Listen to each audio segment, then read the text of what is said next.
Hey, welcome back. In the last video, we talked a lot about sleep, and we talked about the effects that sleep has on your cognitive function. And then we also gave you some sleep hygiene tips, which are just like some generalized things that you can do and start implementing to try and see if you can get some better sleep. But we also talked about how there's a big correlation between blood sugar and sleep. So that's what we're going to be talking about in this video and diving in a little bit deeper and how different discrepancies in your blood sugar, whether high or low, can change your ability to get a restful night's sleep. My name is Dr. Matthew Shem. I'm the owner of Peak Brain Performance Centers here in Colorado Springs. And just to start off with a couple important concepts. For one, like we just said, is the most common cause of insomnia is secondary to dysglycemia, meaning that they have some sort of dysregulation with your blood sugar. It is impossible to sleep unless the body has adequate levels of glycogen or ketones to support the brain during sleep. So let's talk about what that means. Whenever you have normal sleep, we need to be able to make it through the day and not only have fuel for our body, but also have some glycogen, which is the storage form of glucose, blood sugar, so that your brain can use that and receive a steady supply of glucose throughout the night when you're not sleeping. So imagine that during the day, you have these meals during the day and you use all of the blood sugar that you need at that point in time, use all the glucose that you need at that point in time. And then any glucose that we don't need at that present time, we put it away in something called glycogen, which is the storage form of glucose. We put that away for later. And so what should happen is that whenever we go to sleep, we should have this kind of bank over here to the side that helps we can utilize for glucose during our sleep.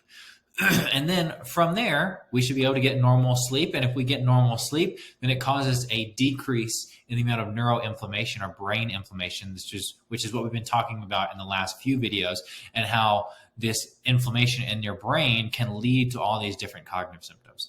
Another important thing to consider or to know is that insulin helps blood sugar enter the body's cells so that it can be used as energy. Glucose is a really important energy source.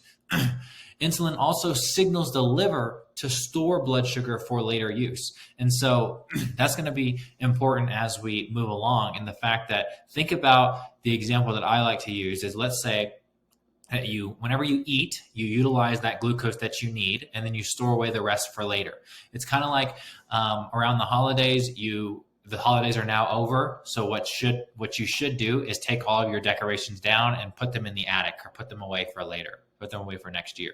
So same kind of thing happens here in the fact that we need to be able to utilize the glucose that we have now, or that we need now, and then put the rest away for later as glycogen. However, insulin is kind of like, imagine if your attic had a lock on the door. Same kind of thing in the fact that the insulin is that key that goes and unlocks the door so that you can put that glucose or glycogen away to utilize for later. So the two major forms of dysglycemia that we're going to talk about today is hypoglycemia, meaning your blood sugar is low, or insulin resistance, meaning your blood sugar is a little bit high. So what kind of symptoms would you see with hypoglycemia? For one, you may feel fatigued after your meals or in between meals. In between meals, you feel fatigued. You crash later in the afternoon. You have sugary cravings in the afternoon and after dinner. You notice that after you eat, you have an increased sense of energy. But then as you go, like we talked about before, is you have these fatigue between meals. And so you feel energy immediately, and then it just kind of waxes. Irritability, shakiness, anxiety between meals. Bouts of mental fatigue and mood swings. And then what we're going to be really talking about today is difficulty staying asleep. So here's the little web for hypoglycemia. So whenever you eat, you notice that you have an increased sense of energy after your meals. And so what kind of diet do you think these people are typically eating? They're typically eating more simple sugars and processed foods. Maybe they're even missing meals. And so now, if you're missing meals or you're not eating really hearty, healthy meals, you're not going to be able to take as much of that glucose that we have in our everyday diet and be able to store enough away as glycogen in the reserves. And so now we have let's say we're missing a lot of meals, you have a decreased intake of glucose. Now you don't have as much glycogen, so you have these decreased glycogen levels. So if I'm not intaking enough glucose, there's not enough to put away in storage. And so now you have this glycogen depletion during these fasting states of sleep, because while you're sleeping, you're not eating. So you're not getting any more glucose. You have to rely on the glycogen that you put away for this point in time. And then what happens is your body releases adrenaline to get any source of protein and restore these blood sugar levels. And so now you start to wake up in the middle of the night. And so you can imagine how if you have this adrenaline surge in the middle of the night, it's going to wake you up. And then you get what's called nocturnal hypoglycemia. And now your sleep cycle is kind of chaotic again, and you're not be able to stay asleep, and you get more neuroinflammation. So tying back to the videos that we've been doing, talking about how this neuroinflammation can lead to cognitive type of symptoms. Now you're basically just in this perpetuous cycle where you're not getting enough sleep and you're driving neuroinflammation, and now your cognitive symptoms are getting worse. Now, on the other side of the coin, we have insulin resistance. And so what kind of things will you see with insulin resistance?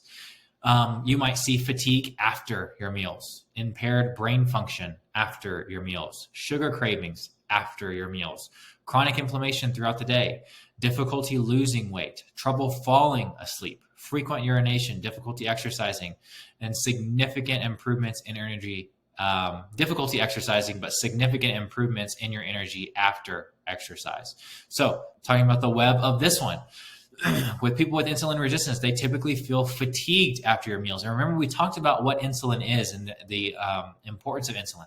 The insulin is like that key. Insulin binds to the glucose so that you can use it and so that you can store it for later. And so these people, they're now not getting enough glucose into their cells because of the insulin resistance. And with that, now they're not getting any glucose in that they can put away for later either into glycogen. And so now we have a decreased amount of glucose in our cells. And then also we have a decreased level of glycogen in storage. And so kind of similar to the last analogy with hypoglycemia, but the difference is the fact that people with insulin resistance, they have trouble getting the initial glucose into their cells. The people with hypoglycemia, they may just not be eating enough, or they're eating poorly, and so they have a little bit of glycogen reserves. But with these people with insulin resistance, they're not able to build up that glycogen reserve because they're not even able to get in adequate levels of glucose to begin with. So these people have glycogen depletion during their fasting states of sleep again. And then you start waking up in the middle of the night. These people probably don't stay asleep as longer, and these people are more so likely to have difficulty just initially going to sleep. And then same kind of thing is you're just promoting that neuroinflammation and this perpetual cycle that will continue to promote the cognitive type of symptoms that we were discussing before.